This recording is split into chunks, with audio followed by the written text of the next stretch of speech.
Hello and welcome to That's What I Call a 90s Music Podcast. My name is Helen Cox. I'm a Northerner, I'm an author, and in the 90s I was pretty obsessed with music. Today's podcast is going to be all about the year 1990, and here in the studio with me is my friend Carl, who's going to introduce himself and tell you a little bit about him. Hello, my name's Carl Sunley, and I am a geek. I also like computer games and things like Red Dwarf and all that, and music, hence why we're doing this podcast. So, I shall be talking you through the first episode. Thought I'd start with 1990. We're both about old enough to remember a good chunk of it, maybe not. I was that like 8 or 9. Yeah, I was like about 8 or 9. Yeah. A little bit younger than me, so yes. Significantly younger than you. A lot younger than me.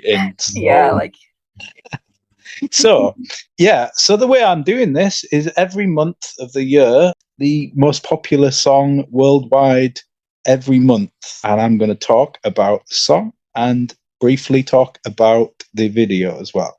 So in January of 1990, coming into the 90s, we have Phil Collins' Another Day in Paradise. Don't know if you remember the video to this, Helen. I'm not sure I can remember the video. Obviously, I do know the song very well, and I do think it's a goodie. What happens in the video? Well, we're in the period of videos now where videos have just started picking up. So a lot of the videos are very avant-garde, very either take the song and take it literally or have a weird take on it. And this one is kind of a weird take on it, I think. Kind of literal. It's basically like a homeless person in the streets, I think. The most of the video. That's ringing a bell now. Sort of filmed in a very weird way. Yeah, and it's just quite melodic. I quite like it. It's a middling Phil Collins song. I did like quite a lot of his songs. He was a little bit too poppy for my liking sometimes, but I think he was a pretty good artist coming out of the 80s into the 90s. He had quite a good run in the 90s, and obviously Genesis in the 80s. I was going to say, so this was like the most popular song in January of 1990. Is this because of Genesis that he's so popular, or is this just... Well, he was a drummer in Genesis originally, and then he became the lead singer when Peter Gabriel left, which is not a usual situation. But yeah, I think Genesis gave him a bit of a boost. Like a platform. A lot of people could say, at least as far as pop hits goes, he was a lot more successful than Genesis, which isn't always the case. What normally happens is one of these bands, when they split up or whatever, it's usually one person gets a proper shot at having a solo career. It's rarely more than one. In this case, Peter Gabriel had a good shot at a solo career as well, but he left a lot earlier than Phil Collins. Of all the songs to start off 1990 with, that was a pretty good one. Like, in terms of it being popular, it suggests that people of the 90s are going to have relatively good taste in music. Yeah, I mean, the more I've looked at this list, like initially I was kind of like, it's better after 1990, but I don't know, some of these songs are quite good, solid songs. I had to pick a best and worst song. It wasn't difficult to pick the worst song, but it was difficult to pick the best song, because I actually think, in terms of pop music and dance music, 1990 has some absolute gems in it. Yeah, and I know as you run through the months, we're going to hear sort of a mix of different music styles, but I do think, particularly in terms of pop and dance, 1990 was a solid year. It really was. I think it's a good one to start the decade off, good one to start the year, because it is one of them. You do think Phil Collins 80s, but there's sort of hints of what's to come in the 90s there as well. So that's the thing that my late husband was always talking about, was that decades don't just happen at the stroke of midnight magically on appear. 1990. And of course, a lot of people would say that the decade didn't really start till 91 anyway. But the thing is that, you know, thing like Pretty Woman, which was released in 1990, it's all very 80s. And that's because, you know, Yeah, we are still really sort of having a hangover from the last decade.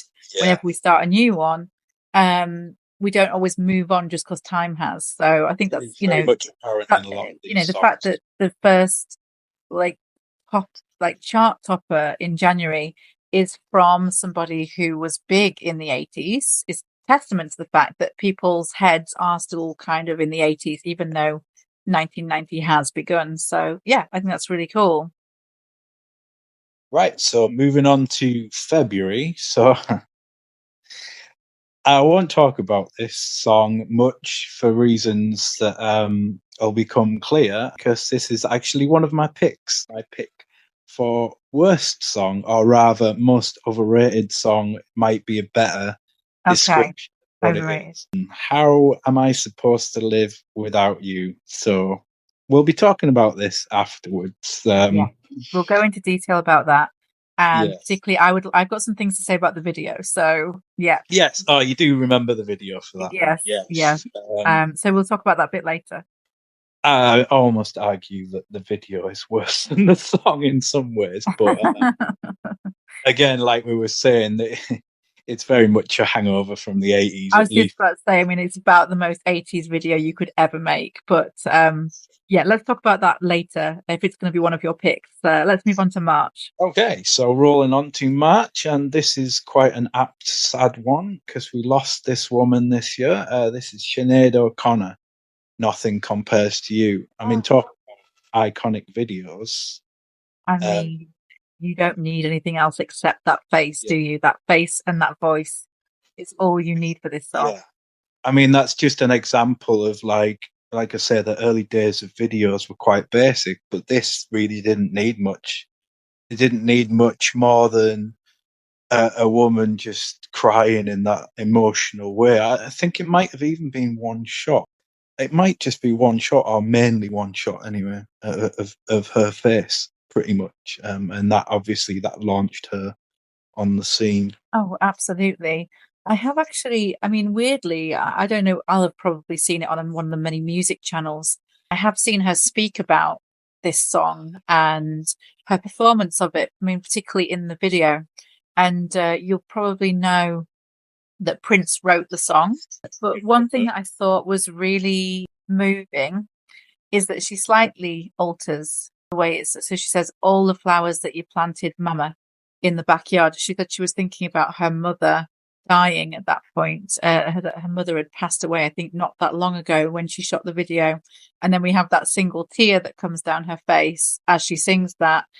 And I just always thought that is an incredible thing to do for an artist to do, to put themselves out there that vulnerably, you know, to make the song openly about something that has happened to them, or you know, at least part of the song about something that has openly happened to them. Oh, People good. connect to artists where when it's really obvious that it's not just a song that they're singing, they're really emoting through the song, and that's one of the most emotive songs I can think of. Like performing it in the, you know, root sense of that word. She is digging down deep as an actor would in that video and thinking about the lyrics and the words and turning them over and figuring out what they mean to her and the sort of face she's presenting in the video. It is incredibly sad that we've lost her and that she had such a difficult life, largely because she wouldn't, you know, in the early days of her career, she just simply wouldn't play the game that the music industry wanted her to play. But I do think she leaves an amazing legacy, and I can never hear that song without seeing her face in my mind because Yeah, me it's too. just a connection you can't undo once you've seen it. I mean, she's a great icon. I always respect someone who stands up for what they believe in, even when it totally goes against the mainstream narrative of Absolutely. what's going on. And And it takes real guts, and it particularly took guts at the time that she did it because yeah, the attitude was, and still is to a certain extent, you're lucky to have a job in the music industry, do as you're told. Yeah. And of course, we see some absolutely horrific fallouts from that. People just not able to deal with it at all. And she decided, no, I'm not going to do that. I'm not going to be who they want me to be. So she was truly individual person who stuck by what she thought was best her whole life, really. Yeah.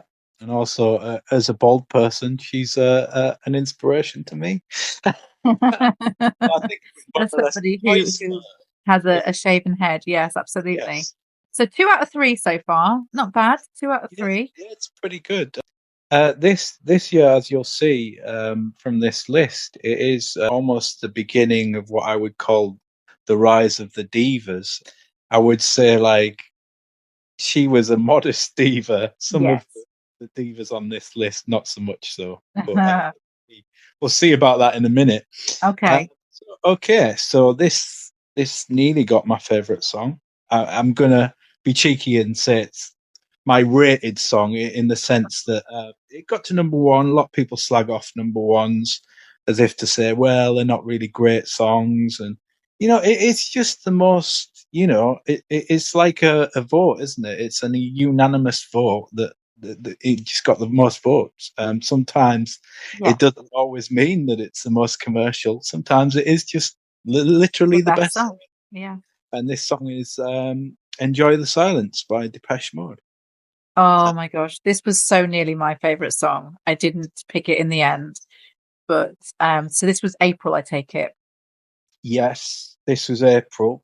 I mean, really, I don't think that Depeche Mode can do much wrong musically. They just march so beautifully to the beat of their own drum. They just find really interesting and innovative ways of writing the lyrics and fitting it to the music. And often the questions they ask in their lyrics and the places they go in their lyrics, it's not something you see often. I mean, particularly at this time that they were writing it, they just stood out in everything they did. At least that's my personal view of them.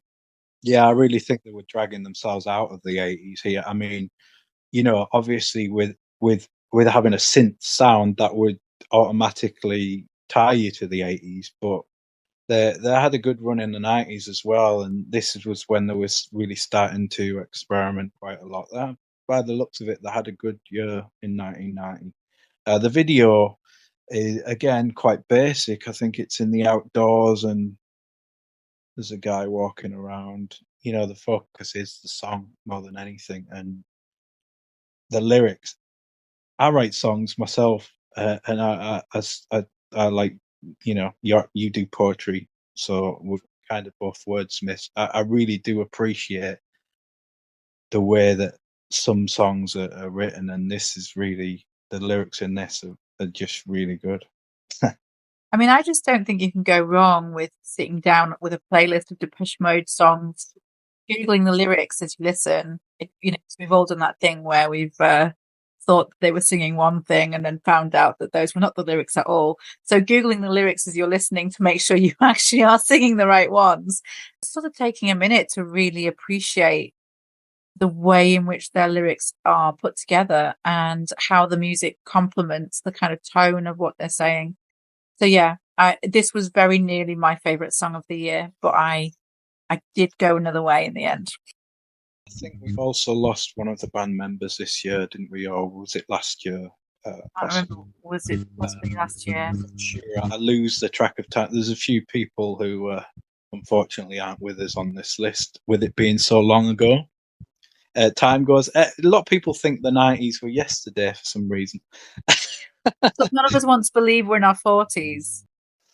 Okay, so in May we have, talking of divas again, we've got Madonna with Vogue, which is, you can't go wrong with Madonna, can you, Helen? I was actually thinking as I was trying to pick my best song, I was thinking, well, actually, it would be I'd struggle to pick my best Madonna song from this year because she Yeah. had like 4 different hits this year that were really, really good. And The Vogue video is just iconic on so many different levels. It's got that wonderful artistic flair where it's really cinematic and theatrical. All the people kind of, stood like statues at the beginning. And Choreography in it. yeah, and then all of a sudden they start to do some of the Vogue moves And it when you hear that looks clicking sound. So it's like one thing after another, just build, build, build all the way through. I mean, I absolutely 100% understand why this was a worldwide hit in 1990. It yeah. still gets people on the dance floor now. I mean, Madonna, say what you will about her personally. I Yeah. think her music has always been incredible. And, the worst you could ever say about any Madonna song is that maybe it was kind of pretty good rather than amazing. Yeah, I That's mean, kind of the spectrum she works on.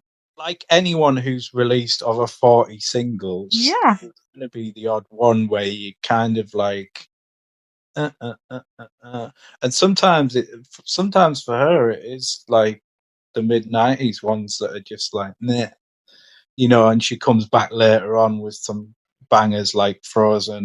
Well, I did think music was good as well. I liked Frozen a lot. I think I had that on vinyl at one point, but then I got rid of it because I didn't have a record player, and I wish I'd kept it now because, of course, I have a record player again. Such is life. Such Well, is the journey of being an early millennial. she's I was going to say the king then. She's the queen of reinvention as well, isn't she? I She mean, is.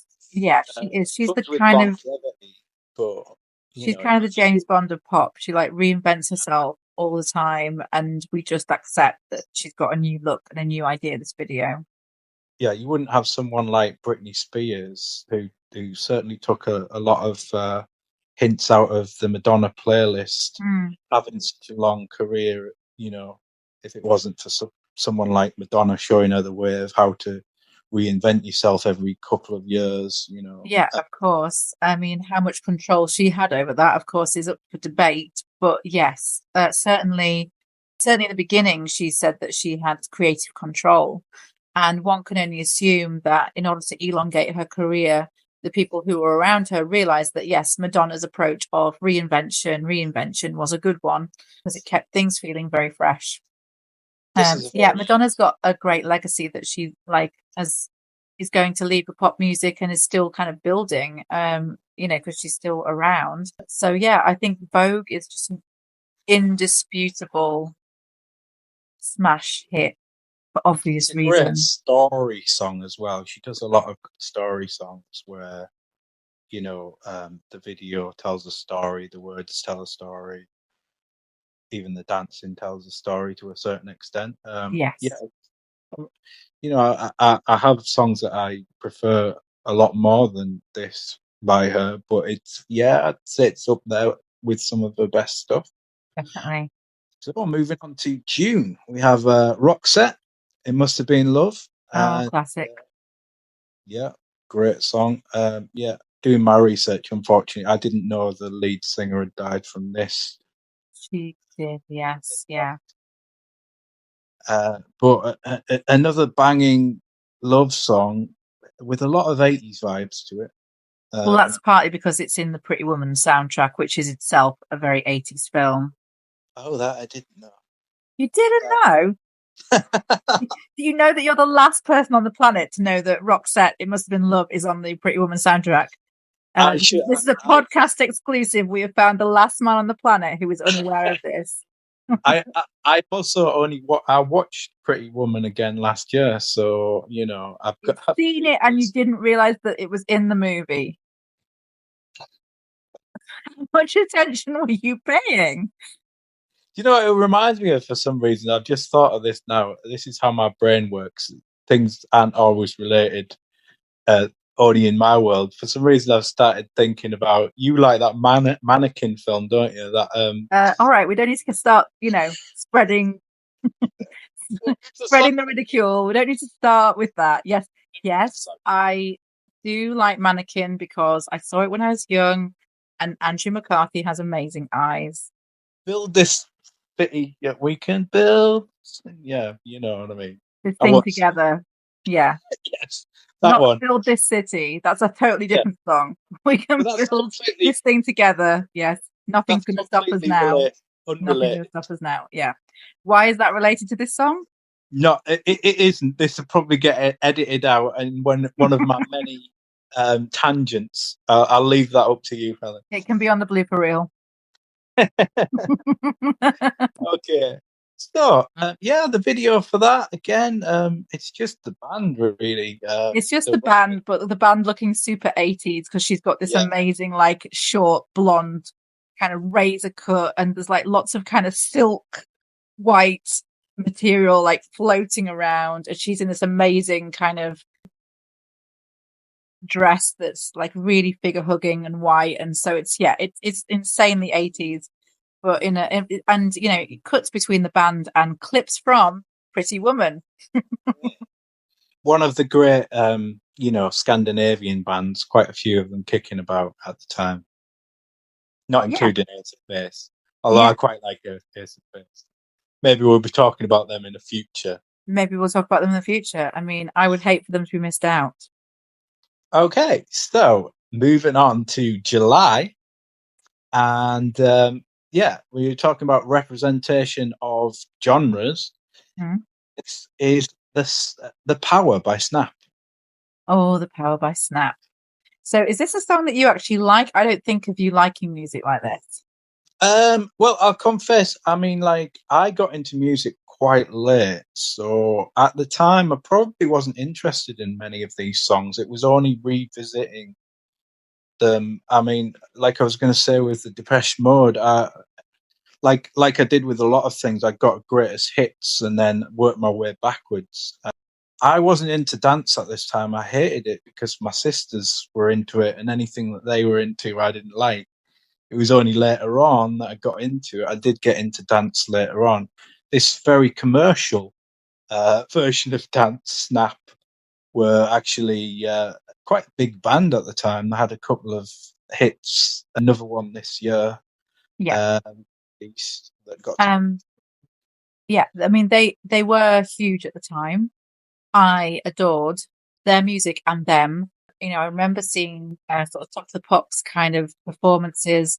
They're incredibly colourful, kind of Yeah, jumpsuits, you know, red shoes, dancing around. But what I couldn't appreciate then, of course, is that it was wonderful to see, you know, a black group getting recognition for yeah, contributing to the music industry, something that was a little bit different and sort of a great sort of dance, you know, hit. Because a lot of people who were white in the music industry before that had taken a lot from the black community and yeah, used it in their music. You know, the Baz Luhrmann movie, Elvis, one of the things I loved about it, although I did think it was more of an experience than a movie, is that he took pains to underline that Elvis would not have been Elvis if he hadn't been raised approximately, you know, really close to, proximal to the black community. He took a yeah. lot of inspiration from that community. We took And from soul and gospel, didn't he? yeah, and but a lot of people seem to have kind of missed this point. So I love the fact that that underlined that, because a lot of the time, black groups and black musicians, and of course, lots of different people across different sectors from that background do not get the recognition they deserve. So, you know, in retrospect, it's fantastic that after, you know, a few months of very white music, we have these really wonderful, you know, black group making a massive splash, putting themselves on the map. And I love that it's called The Power, because Yeah, that's a really great thing, you know, that it's it's quite a taking power positive thing. and being empowered. I always find these sort of bands. There was a couple, wasn't there? I can't remember. There was some similar bands at the time. Usually had a female lead singer, maybe with a male in the background doing some backing vocals, like the rapping here, for example. Mm. But a lot of the videos had things in common. It was very garish, colourful clothes, wasn't it? You know what I mean? All Oh different yeah.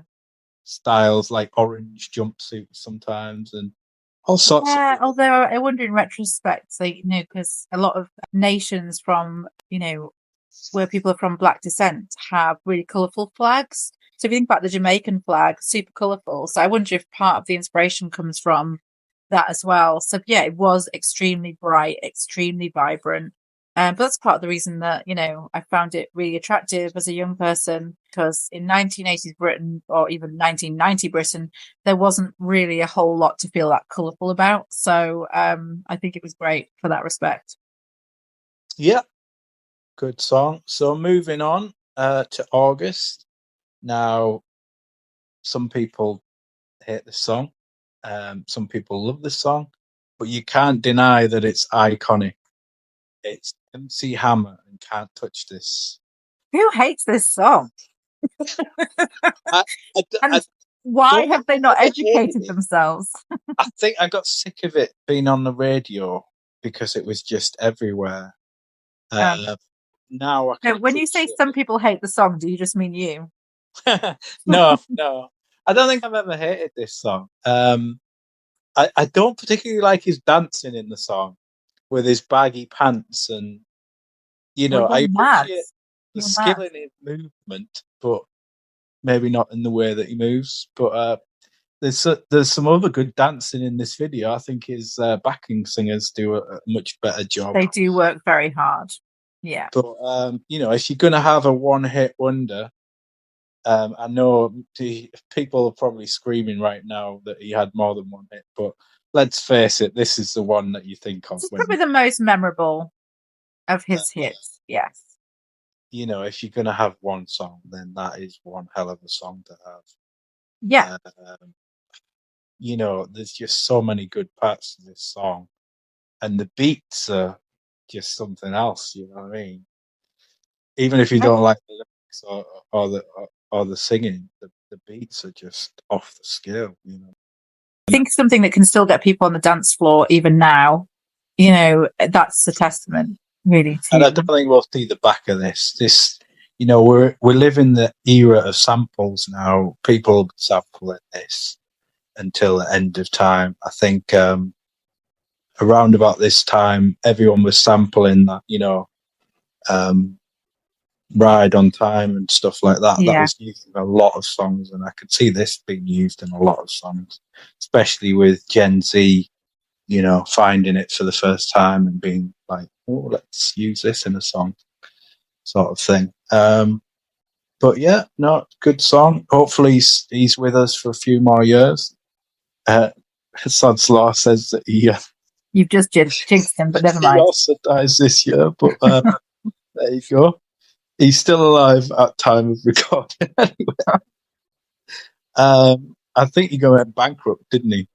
Spent a lot of his money anyway. So September, we have another diva. Maybe the diva to end all divas, although for me that's the last one. This is Mariah Carey and Vision of Love. Now I actually found out she wrote this song, or at least had a hand in it, which isn't always the case with some of these big artists. I know Madonna, it's not like she wrote all of her songs, but she did have, she did write a few, and she did have a hand in a Yeah. few. It's not always the case with these big artists, but Yeah. I don't remember this one from the time, and I barely remember it afterwards. But having listened to it, it does show off her vocal range quite a lot, and it's kind of a good indication of where she was going in her career. I think this might have even been a first hit, or certainly first. I would imagine so. I mean, obviously, someone can write in and correct us about that. But if it wasn't her first, it must have been an early one. And I really think about her as being bigger in sort of 91, 92, 93. And you don't just, I mean, very rarely do you get to just be a massive success overnight. It usually requires you to start putting out content. People have to hear about you. Oh, that's that woman with that amazing voice, and then they latch on to who you are and all the rest of it. No, I don't know much about this. I know the video is like her on a swing, so it's like like her just like swinging on a fake tree, which I feel like is super Mariah Carey. Like her brand was down from video one. Like they knew who they wanted her to be. But I don't know. I like a lot of Mariah Carey songs, Yeah. and even some of the stuff that she did that was a bit kind of off brand, like Why Are You So Obsessed With Me? Obsessed, I think it's called. She's kind of reinvented herself a little bit like Madonna, but I think she's had a lot more lulls in her career. I mean, you can't deny that she's got an amazing voice, quite the range. For me, I was more of a sort of like fantasy guy. That's when she became on my radar. I think that for most people that was the case. I mean, actually, I don't know. All I can say is that was definitely the case for me and my friends. That's when we really noticed her. It was a huge hit, and it was a lot more poppy. It was a lot more poppy, yeah. I think a lot of these songs in this era are still sort of harking towards the ballad end of. Yes. That was quite big at the end of the 80s, start of the 90s. And yeah, this is more of a ballad. To be honest, the video, I did just watch it again recently, but I've instantly forgot it. So October, we have In Excess, Suicide Blonde. Quite a great song, actually. I don't actually remember it that much, but I wasn't into In Excess that much. Apparently, Michael Hutchence was going out with Kylie Minogue at the time, and she was in a film, I think, where she was like a vixen or something, and that inspired him to write this song about her. That's cool. Yeah, the video's quite energetic. You know what I mean? Lots of I do remember the video. It has like white flashes across the screen every so often. It's like blonde women, obviously, because you couldn't have written a song like this and not had a video of blonde women in it. But there are kind of like white flashes that kind of like pass across the screen. And it's mostly the band. It's monochrome, isn't it? It's in black and white, but the women are in colour. And again, I remember the song. I think it's a good one. I think because 1990 is doing pretty well in terms of its musical taste for songs that they've picked out as being good. This one wasn't one that I was like obsessed with or anything in the same way I was with some of the other ones that we've talked about. But I do think like if you listen to it now, if you've never heard Suicide Blonde by In Excess, or you haven't listened to it for a long time, if you listen to it now, you'll realize it really, really stands up as a good song. It holds up well. Yeah. I mean, I wouldn't, if I had to guess which year this was from, I don't think I'd get it because it is kind of like, I wouldn't say timeless, but it is hard to sort of nail down the year. Just listen to the song. I think they were quite a individual band, quite an exceptional band. I always think of even when I wasn't that into music, it was the Slide Over Here. I forget what the song's title's gone. It's just gone out of my head. That was my introduction to them, and used to hear that on the radio all the time. So that's October. And November, we have another song which is controversial in the sense that I think it's a bit Marmite. If you don't know what Marmite is, we've got this thing called Marmite in the UK, and it's popularly known as something that people either love or hate. I'm quite apathetic towards it, but then I'm controversial. But yeah, I'm on the hate it side of things. So this is Vanilla Ice Baby. I mean, I'll be honest, I don't understand anyone who doesn't like this song. What were they thinking? It's absolutely amazing. The video begins with someone graffitiing on the wall in like bright pink paint. Immediately, you're in a good place. It's one of the first songs I can remember from a white rapper, or at least a white rapper that could actually rap. It's been used as a diss in many songs. Or which vanilla do you want? Do you want vanilla ice or iced tea? Or I'll go for vanilla ice. No, you picked the wrong one. You should be an iced tea. You know what I mean? But Yeah, again, like MC Hammer, if you've only got one song and this is your song, you know what I mean? I People definitely stumble. remember. So, like, just speaking lyrically, I remember a comedian breaking down the lyrics and talking about how, I wish I could remember which comedian it was, but talking about how conflicting they were, how they contradicted themselves. So the opening is "All right, stop," and then the Yeah. next thing is "collaborate." So, well, you just told me to stop. I can't remember who it was. And so it goes through the song line by line and talks about how contradictory it is, which I found very entertaining when I watched it. Guy at school who he could do every single word, and I found that amazing on so many levels.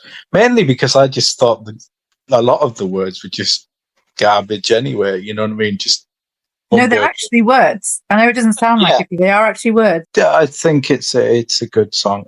He's somehow managed to make a career out of just having that one song. Again, people will be shouting at me, he had another hit that got to number 30. Yeah, I know, but how many people can name that other hit? A With bit like Chesney Hawkes, isn't it? Yeah, I had an argument with a guy, and he's, very. What is a hit to him is very much in stone, as in, did it get in the top 10? For me, it's more like, did the song stick around in the memory? Was it played a lot at the time? There's a lot of songs that can get to even number one, and they don't play them on the radio. No one remembers them. And, they just fade away very quickly. So, yeah, you could technically call it a hit, but I think it has to be in the Zeitgeist for at least a while before you consider it a hit. But I'm not the judge, jury, and executioner of what is a hit. So who don't what right? And we've got our final month, which is December. And again, another diva. Can you guess who it is, Helen? I couldn't possibly. Who is it? The diva to end all divas, Whitney Houston. I thought you were going to say Elton John. Yeah. Yes. Oh, yes. How is it? How wrong is it for me to just gender a diva? It is very wrong. I've been waiting for the male divas to make an appearance, but apparently there are no male divas. Which song? The song is "I'm Your Baby Tonight," which I'm Your Baby Tonight. Yeah, I remember that one. Very similar song around the same title by a totally different band, so it is slightly confusing. But apparently, with this song, she was in such a rush to go to the shops, I was told, that she did this all in one take. Wow. Which is such a Whitney Houston thing to do. Can you imagine that, just rocking up in the studio, being like, yeah, shops shut in an hour. Let's just get this done. And it's quite a complex song as well. It was written especially for her because they knew they wanted to give her a challenging song. They wanted to give her something complex. It is complex. You all see these talent shows where people go, "Oh, I'm going to do Whitney Houston or what," and you can see the judges just looking, "Oh, you're going to do a Whitney Houston song, and you think you're going to do it justice, do you? Okay, go ahead." And it rarely ever works. I mean, there's a reason for that. Her voice was off the scale, so there is a reason for that. I mean, well, I think that's a pretty good one to end the year on, though. Yeah. I mean, there have really only been like one or two kind of iffy ones in this whole list, which is really one of the reasons that we've picked the 90s decade, because we both think the music from that decade, is pretty incredible in its own way. Yeah. And I do think, although I don't feel that 1990 is going to be particularly reflective of the decade as a whole in terms of the kind of music, I do think that it's a great start to the decade and to the music. So, do I get to tell you now my best and worst Yeah. songs of the year? Because I really, really struggled with this. I did not struggle with my worst, which I think I'll say first, and then we can go from worst to best, which is nicer than best to worst. Um, so my worst song, it's a song that I've never liked, is Kingston Town by UB40. Oh, I like that song. Yeah, I thought you might say Love that. it. I think I'm in a minority group. And certainly, I want to state for the record, I have nothing against UB40 as people. I'm sure they're very nice, but Nothing against you as people. I'm sure they're very nice. But I've really always found that record quite drony, which is really a shame because it's a lovely, from a lyrical perspective, it's a lovely song. You know, it's celebrating this place that the speaker really loves in Jamaica. And there's kind of this story about the person they're waiting for. On that technical level, I should love this song. But there's just something about the way it's put together that as soon as I hear it, and it's often played in nightclubs, I'm like, I'm going to the bar. But it's like you were saying again, it's a personal journey. Sometimes your own personal life affects how you like a song, 100%. But I'm sorry to say that song has done nothing but bore me in nightclubs. And again, this is so subjective. I'm in a minority group. Majority of people love this song. I will probably get hate mail about disliking this song. But all I can tell you is it's just a personal preference. But I have always found it a little bit drony. So it hasn't been my favourite. And it's a shame as well because I really enjoy reggae. And of course, there's a wonderful mix in UB40 stuff of reggae and dance. So you would think that I would like it. But for whatever reason that I can't really put my finger on, just doesn't do it for me. And now I'm going to go. Now, when I say my favourite one, people are like, really? That over the Kingston Town song? Really? But I am actually going to go with Take My Breath Away by Berlin as my favourite. And I did and about this a lot. And the reason I say this is because basically, if I put this song on loud and listen to it, it has my complete attention.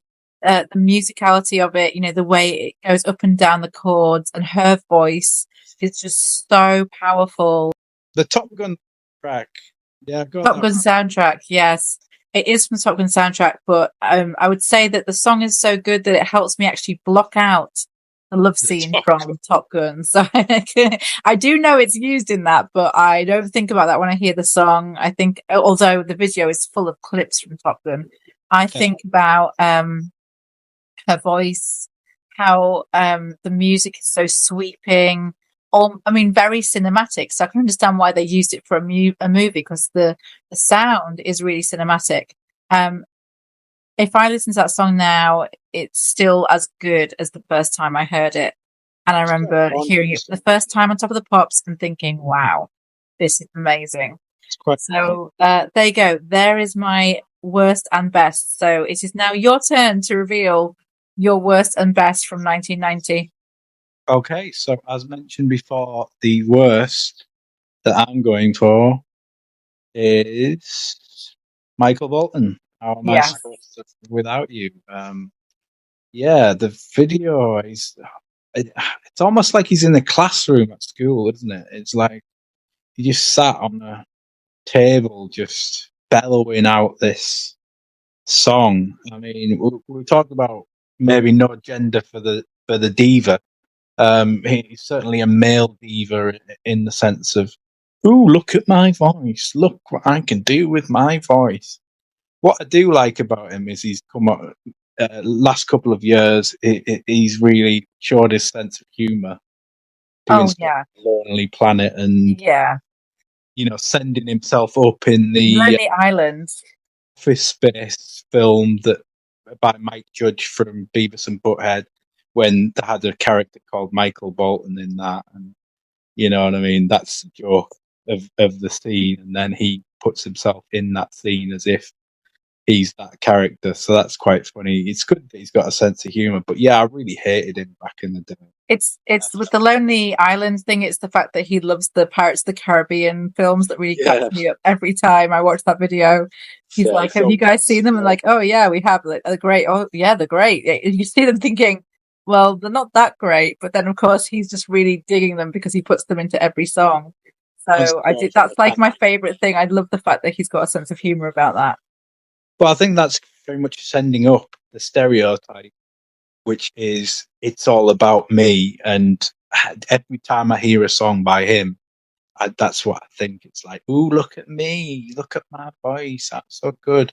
The fact that he's got a mullet Yeah, and it's kind of dressed like it's somebody out of Interview with a Vampire, even though Interview with a Vampire isn't made for another 3 years after this is shot. Yeah. It It's is a such bit of a mindless dross, the lyrics as well, as yeah. over the top. It's like, oh, can I live without you? You know what I mean? It's not lyrically strong. I agree. It's a shame because obviously, as we've said, he's clearly a nice guy with a good sense of humor, but I don't think this counts above his a lot amongst his best work. And I totally understand why you chose the work. This is your worst track. It's not great. What's your best? My best is, and I picked this because it's my karaoke song. To be honest, it's Karaoke my song. Okay. go-to karaoke song. Although I do love the song as well. It's EMF, Unbelievable. EMF Unbelievable. That is cool. Yeah, That is a cool one to pick for karaoke as well because you sort of don't have to really sing. yeah, exactly. It's one of them where you can impress people because you can be like, oh, it's very much like the original, and it's, yeah, because he doesn't really sing in it. But yeah, I lose it a little bit in the middle, the rapping bit, because it goes a bit Yeah, fast. I can imagine. Yeah. Yeah, so to Snap, it's like let's experiment a little bit with the whole sticking some rapping in there, but this is more sort of indie than it is dance, or there's elements of that because it was all sorts. In that era, people just shove things together. Let's just stick a keyboard in there. I just wanted to do a dishonorable mention. Cut this out if you want, but Timmy Mallet, Incy Wincy, Teeny Itsy Wincy. bitsy teeny weeny yellow polka dot Yeah, bikini. At least get the title right. just If you're going to dishonorable mention it. it's just a horrendous song that is just typical of the time of these sort of,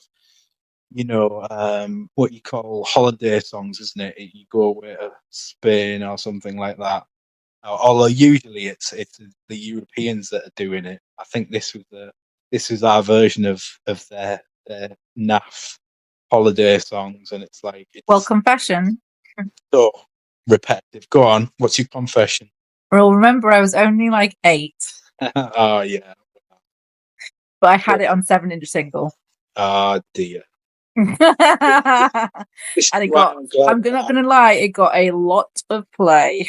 So, I didn't get into buying singles until later. I think my first single was either Cooler Shaker, Hey Dude, or Manic Street Preachers, A Design for Life. So I didn't go through that cheesy buying well, bad songs period. that makes you cooler than me.